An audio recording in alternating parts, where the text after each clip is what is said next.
Computers can recognize faces now.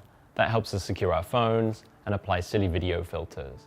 But face recognition can also undermine our assumptions about anonymity and privacy. Between 2014 and 2018, commercial face recognition algorithms got 20 times better at recognizing a person out of a collection of millions of photos. And the technology has gotten much cheaper too. And that means it's much easier for cops, corporations, and vigilantes to track and identify you.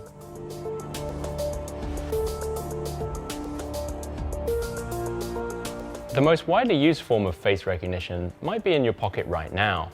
Apple added Face ID to the iPhone in 2017. But the trickiest questions raised by this technology come from its use out in public or online to identify people without their knowledge or consent.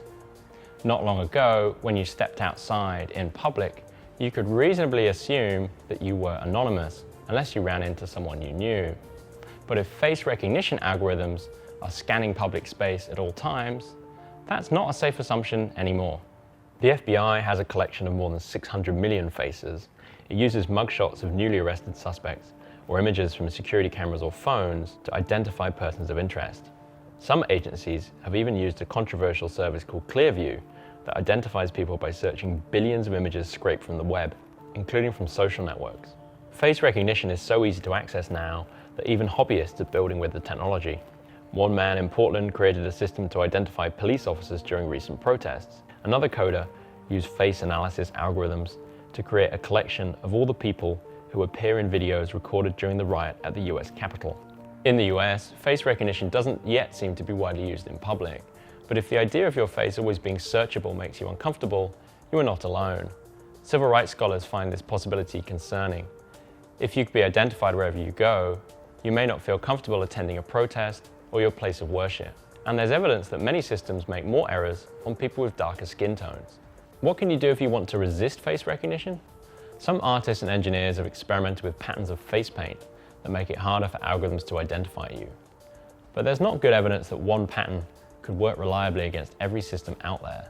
And since the pandemic began, many companies have improved their systems to work better on faces partially covered by masks. If you want to limit face recognition, you probably need to look at law and politics, not tech. More than a dozen US cities from Boston to San Francisco have banned government use of face recognition. And in Portland, the ban even applies to private companies too. But despite those strict local rules in a few places, the technology is unregulated in most of the US. There's currently no national legislation in place to hold face recognition in check. Some parts of the world show what can happen if face recognition is used with few constraints. In China, police can use live face recognition alerts from public cameras to pluck suspects from crowds, for example at concerts.